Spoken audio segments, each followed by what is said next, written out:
Hello student, class fifth, subject आपका mathematics. Lesson है हमारा डेसिमल 5, लेसन नंबर। तो यहाँ पे देखिए लास्ट टॉपिक में हमने इसमें डिवीजन किया था, decimal fraction by decimal fraction हमने किया था, and whole number by whole number हमने किया था। इसके बाद हमने किया था decimal fraction by whole number. तो लेंदी बहुत चैप्टर है आपका डेसिमल, प्रैक्टिस आपने बहुत ज़्यादा करनी है क्योंकि क्वेश्चंस ऐसे हैं कि बिना प्रैक्टिस के अगर आप प्रैक्टिस नहीं करेंगे तो आप भूल जाएंगे। ठीक है, तो आपको प्रैक्टिस बहुत ज़्यादा ज़रूरी है कि आपने प्रैक्टिस बहुत ज़्यादा करनी है। ऐसे नहीं कि एक दिन आपने मैथ्स करी अगले दिन नहीं करी, इसलिए आपको होमवर्क पे ज़्यादा प्रेशर नहीं है, लेकिन आप प्रैक्टिस करेंगे क्योंकि नेक्स्ट मंथ में आपके हाफ ईयर एग्ज़ाम होने हैं, तो प्रिपेयर आपको अच्छे से होना है। तो इसलिए आप प्रैक्टिस क्या करते रहेंगे। तो आज हमारा इसका लास्ट टॉपिक है वर्ड प्रॉब्लम्स ऑन डेसिमल। देखिए, आप जितनी भी आपने लास्ट चैप्टर्स हमने किए हैं तो वर्ड प्रॉब्लम्स आप सब में आती है ना। जो शब्दों में आपको क्वेश्चंस दिए रहते हैं, उनकी आपको इक्वेशन बनानी होती है कि किस में मल्टीप्लाई करना है, किस में ऐड करना है, किस में सब्ट्रैक्शन करना है, किस में डिवाइड करना है। तो आप क्वेश्चन समझ के अच्छे से पढ़ेंगे और सभी क्वेश्चन की तैयारी करेंगे। मीनिंग आपने अच्छे से समझना है, क्वेश्चन को अच्छे से पढ़ेंगे, रीड करेंगे, तभी आपको समझ आएगा कि ऐड करना है, मल्टीप्लाई करना है, सब्ट्रैक्शन करना है या डिवीजन करना है। तो ये लास्ट आपका इस चैप्टर लास्ट है आपका topic word problems on decimals. Next day हम नेक्स्ट लेसन स्टार्ट करेंगे, तो उस चैप्टर की अच्छे से आप प्रैक्टिस करेंगे। तो देखिए पेज नंबर 65 में आपकी वर्ड प्रॉब्लम्स हैं। इसी के आगे कंटिन्यू है आपका पेज नंबर 66 में 7, 8, 9, 10 क्वेश्चंस आपके वर्ड प्रॉब्लम्स में है। तो कुछ क्वेश्चंस हम ले लेते हैं इसके। लेसन नंबर है आपका 5, decimals, word problems on decimal. Page number 65 and 66 में है आपका। तो क्वेश्चन नंबर हम 4 ले लेते हैं इसका। क्वेश्चन है आपका, अ bottle contains 975 grams of jam. How much jam will be there in 15 such bottles? Give your answer in kilograms. अब देखिए क्वेश्चन है आपके पास, एक बॉटल है आपके पास, इस तरह की कोई भी आपकी बॉटल है, उसमें 975 ग्राम्स क्या है, इसमें जैम है। ठीक है, कोई भी जैम, खाने वाला जैम, ठीक है, जैम है। अब आपको क्या बोल रहा है कि अगर 15 बॉटल आपकी इस तरीके की, और अगर 15 बॉटल्स आपके पास है अगर, तो आपको बताना है कि कितना जैम्स उनमें आएगा, आपको ये बताना है। तो आंसर आपको देना है किलोग्राम्स में।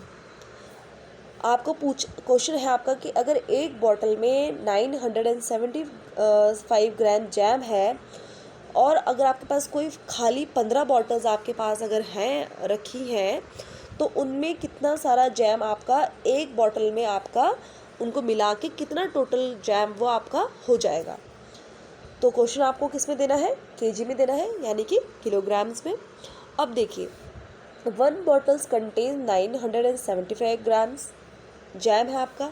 ठीक है, एक बॉटल में तो इतना है। अब 15 बॉटल्स में आपको बताना है, तो आप क्या करेंगे, सीधा इसको क्या करेंगे, इससे 975 को 15 से आप क्या करेंगे, मल्टीप्लाई करेंगे। तो जब हमने मल्टीप्लाई किया तो मल्टीप्लाई करके कितना है हमारे पास 14625, यानी कि 14,625 जैम। अब ये तो ग्राम्स में है, मल्टीप्लाई आप रफ वर्क में कर लीजिए, आपको शो करना है। यहाँ पे मैं दिखाना भूल गया, मैं आपको दिखा देती हूँ एक बार मल्टीप्लाई। अब आप बड़ी क्लास में चल गए हैं तो बार बार कैलकुलेशन करना थोड़ा वो होता है, मुश्किल होता है बार बार यहाँ पे करना, क्योंकि अब आप बड़ी क्लास में है तो क्वेश्चन बहुत लेंदी हो जाता है। ठीक है, तो 975 को हम मल्टीप्लाई करेंगे 15, 5 5 से कितना हुआ 25, 2 कैरी, 7 5 से 35, 36 37, 3 कैरी हो जाएगा, 9 5 जो 45, एंड 45 एंड 3 कितना हुआ आपके पास 48। ठीक है, 1 5 जो 5, 1 7 जो 7, 1 9 जो 9, 5 7 5 12, 1 कैरी 8 8 16 1 14। तो कितना है आपके पास 14625 यानी कि 14625 ग्राम। जब आप क्वेश्चंस करेंगे, यहाँ पे मैं करना भूल गई थी, तो आप रफ वर्क में इस तरीके से जैसे मैं करती हूँ, तो रफ वर्क में आपने क्या करना है, अपना कैलकुलेशन भी आप क्या करेंगे, शो करेंगे। तो कितना है आपके पास 14625 ग्राम आपके पास आया। अब आपको आंसर किस में देना है इसका, केजी में। अब आप देखिए 1 ग्राम, अब आपके पास देखिए 1 केजी में कितना होता है आपके पास, 1 केजी में आपको पता है कितना होता है, 1000 ग्राम्स होता है। आपने किए हैं ऐसे क्वेश्चंस, ठीक है। तो 1 केजी में कितना होता है, 1 किलो में कितना होता है, 1000 ग्राम्स होते हैं, ये आपको पता है। अब इसका उल्टा हो जाएगा, अब ये तो हमारा ग्राम में है, तो इसको हमको केजी में कन्वर्ट करना है। तो 1 ग्राम इक्वल टू कितना होता है, 1/1000 केजी, ऐसे ही होता है, ठीक है। इसके बाद हम क्या करेंगे, अब हमको 1 ग्राम में तो 1/1000 केजी होता है, तो 14625 ग्राम्स में कितना होगा केजी। तो आप क्या करेंगे, 14625 को 1000 से क्या करेंगे, हम डिवाइड करेंगे। तो डिवाइड करने का पूरा लॉन्ग प्रोसीजर हमने यहाँ पे नहीं करेंगे, क्योंकि जब हम डिवाइड करते हैं 10,000 से, तो आपको बताया था कि आपने किस तरीके से करना है। यहाँ पे आप नीचे देख लीजिए 1000 में कितनी ज़ीरो है आपके पास, 3। तो 3 डेसिमल तक हम क्या कर देंगे, डेसिमल अपना पुट कर देंगे 1 2 3। तो कहाँ जाएगा आपके पास, 14625 है और 1000 है आपके पास, ठीक है, नीचे। तो 3 ज़ीरो है यहाँ पे, तो 3 डेसिमल तक हम क्या करेंगे, ज़ीरो पुट करेंगे डेसिमल प्लेस तक, 3 डेसिमल प्लेस तक। तो 1 2 3 कहाँ पर है आपके पास, यहाँ पर। तो कितना है आंसर आपके पास, यहाँ पे केजी लिख लीजिए। तो कितना है आपके पास 14 केजी, ये आपके 14 केजी हुआ ना, इतना क्या हुआ आपके पास 14 केजी एंड 625 क्या हो गया आपके पास, ग्राम। तो 14 किलो और 625 ग्राम क्या है टोटल जैम हुआ 15 बॉटल में, यानी कि इतना जैम आपके पास आएगा। यहाँ पे केजी कर लीजिए, सॉरी यहाँ पे केजी करना भूल गई थी, यहाँ पे केजी जरूर कर लेना आप, क्योंकि केजी में हम आंसर निकाल रहे हैं ना यहाँ पे। तो कितना है आपके पास 14 केजी 625 क्या है ये आपके पास, ग्राम, ठीक है। ये क्वेश्चन आप करेंगे। नेक्स्ट क्वेश्चन हम ले लेते हैं, क्वेश्चन नंबर 9 ले लेते हैं हम। क्वेश्चन नंबर 9 है आपके पास, the product of 2 decimal is 447.216 if one of them is 17.6, find the other. अब यहाँ पे देखिए क्वेश्चन क्या है आपके पास, यानी कि कोई 2 डेसिमल नंबर्स हैं आपके पास, उनका प्रोडक्ट, यानी प्रोडक्ट क्या होता है आपका, गुणा, ठीक है। यानी कि उनका जो टोटल गुणा है 2 डेसिमल नंबर का, वो कितना है, इतना है 447.216। अगर उसमें से एक नंबर कितना है आपके पास, 17.6 है, तो आपको बताना है कि वो दूसरा नंबर क्या होगा। इस तरीके के क्वेश्चन भी आपने काफ़ी टाइम बाहर किए हैं। तो हमें जो नंबर निकालना है उसको हम क्या ले लेते हैं, let the other number be x. उसको हमने क्या ले लिया, एक्स ले लिया, क्योंकि वही नंबर तो हमको निकालना है, तो उसको हम क्या ले लिया, हमने एक्स। और जो हमको गिवन नंबर मिला था, जो गिवन नंबर हमको 1 नंबर जो हमको मिला है, वो कितना है आपके पास 17.6, ठीक है। और क्वेश्चन में हमको क्या बोला था कि product of two number is 447.216। अब हम क्या करेंगे, तो प्रोडक्ट ऑफ 2 नंबर इतना है हमारे पास, ठीक है। तो 1 नंबर कितना मिल रखा है हमको 17.6 इंटू जो आपका दूसरा नंबर है x इक्वल्स टू 447.216।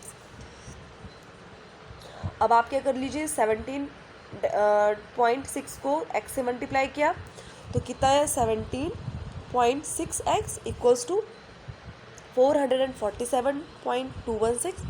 अब आप सेम ऐसे करेंगे जैसे आप करते हैं, x की वैल्यू आप क्या कर लेंगे, आपको x चाहिए क्योंकि हमको दूसरा नंबर निकालना है, तो वही हमारा x है, x को हमने बाहर निकाल लिया। अब क्या हुआ आपके पास 447.216 अपॉन 17.6, ठीक है। अब आपके पास ये क्या, इसको हम डिवाइड करेंगे, तो आपने क्या करना है, x को हमने बाहर निकाल लिया, तो आप इस तरीके से लिख लीजिए ताकि हम इसको इजी वे में क्या कर पाए। इस तरीके के हमने डेसिमल फ्रैक्शन डिवीजन किए थे, जहाँ पे हमने decimal fraction by decimal fraction division क्या था आपका, सेम क्वेश्चन इस तरीका का बन गया ये। अब आप क्या करेंगे, इसके फ्रैक्शन पार्ट को हम निकाल लेंगे। तो 4 4 7 2 1 6, यहाँ पे आप कितने प्लेस तक है आपका, 1000 प्लेस तक है आपका जो आपका डेसिमल फ्रैक्शन है। तो इसके नीचे हमने क्या कर लिया, 1000 लिख लिया। अगर आपको ऐसे समझ नहीं आता तो आप ऐसे करके कर लीजिए कि डेसिमल के बाद कितनी ज़ीरोज़ हैं, सॉरी कितनी डिजिट है, 3। तो आपके क्या बन गया आपके पास, ये 1000 हो गया। डिवाइडेड अभी साइन अभी आप इसको रखेंगे, फिर इसको भी आप फ्रैक्शन पार्ट इसका निकाल लेंगे।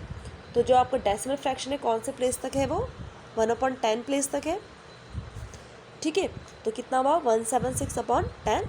यहाँ पे डेसिमल के बाद कितनी डिजिट है, 1, तो कितना हुआ आपके पास 10। अब आपने क्या करना है, इसको आप ऐसे लिखेंगे। अब आप जब देखें, जब दो फ्रैक्शन नंबर के बीच में डिवीजन का साइन होता है तो हम इसको किस में कन्वर्ट कर लेते हैं, इनटू में, क्योंकि हमको क्या करना है, इसको डिवाइड करना है इजी वे में। जो हमने पढ़ा था, डिवीजन किया था हमने decimal fraction by decimal fraction, ठीक है। इसके बाद आपको पता है डिनोमिनेटर क्या हो जाता है, न्यूमरेटर, एंड डिनोमिनेटर क्या हो जाता है, डिनोमिनेटर, यानी कि क्या हो जाता है, उल्टे हो जाते हैं, इंटरचेंज हम इसको कर लेते हैं। 10 कहाँ चला जाएगा, ऊपर चला जाएगा, और 176 जो बन गया वो कहाँ आ जाएगा आपके पास, नीचे।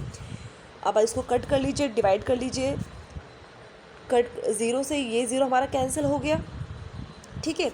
अब आप क्या करेंगे, 176 को हम क्या करेंगे, 4 4 7 2 1 6 से क्या कर लेंगे, हम डिवाइड कर लेंगे। यहाँ पे मैंने ये डिवाइड आपके लिए यहाँ पे रफ वर्क में किया है। आपने भी जब भी आप क्वेश्चंस करते हैं तो अपनी कैलकुलेशन को भी आपने अपनी कॉपीज़ में शो करना है, आप दिखाएंगे। तो हमने जब 176 को 4 4 7 2 1 6 से डिवाइड किया तो हमारे पास कितना आंसर आया, 2541। तो 2541 अपॉन जो ये 100 बच गया यहाँ पे, क्योंकि ये 0 इस 0 से हमारी क्या हो गई है, कैंसिल हो गई है। तो 100 बन गया आपके पास। सेम आपने उसी तरीके से करना है, इसको डिवाइड आपने उसी प्रोसीजर से करना है जिस तरीके से हमने 10 100 एंड 1000 से डिवाइड किया था हमने एक प्रोसेस में अपना। तो 10 100 में कितनी डिजिट है, 2 डिजिट है।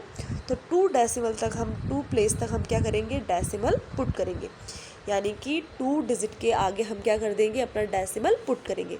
तो 2541 है, तो 2 डिजिट से यानी कि 100 है, 2 ज़ीरोज़ हैं, तो 2 डिजिट से पहले हम क्या कर देंगे, अपना डेसिमल पुट करेंगे। तो 1 डिजिट ये हो गई, 2 डिजिट, और हमारा डेसिमल यहाँ पे आ जाएगा। तो आंसर कितना आ जाएगा, 25.41। तो ये है आपका आंसर। इसी तरीके के क्वेश्चंस हैं आपके, सेम देख लीजिए। 2 क्वेश्चंस मैं आपको करवा चुकी हूँ, बाकी आप 10 क्वेश्चंस हैं, ये 8 क्वेश्चन आपके बच जाएंगे। अब आप प्रैक्टिस करेंगे, बहुत ज़्यादा प्रैक्टिस की ज़रूरत है क्योंकि बहुत लेंदी चैप्टर है। कैलकुलेशन आज जब तक आप प्रैक्टिस नहीं करेंगे तो कैलकुलेशन आपकी अच्छी नहीं होगी। तो कैलकुलेशन अगर आप अच्छी चाहते हैं तो बहुत ज़्यादा क्या करनी है, आपको प्रैक्टिस आपको करनी है। डेली कम से कम 7 to 8 क्वेश्चन आप कम से कम आप करें। आजकल आपका स्कूल नहीं है, टाइम है आपके पास, काफ़ी टाइम रहता है, कुछ होमवर्क नहीं है, इसलिए आप क्या करें, अपनी अच्छे से आप जब भी आपको टाइम, जो भी आपको सूटेबल टाइम लगता है उसमें आप क्या करेंगे, अच्छे से प्रैक्टिस करेंगे। बड़ी क्लास में है, आगे 6th क्लास में जाएंगे, तो इसलिए आपको बार बार रिपीट कर रही हूँ कि बहुत ज़्यादा प्रैक्टिस करें। So thank you class.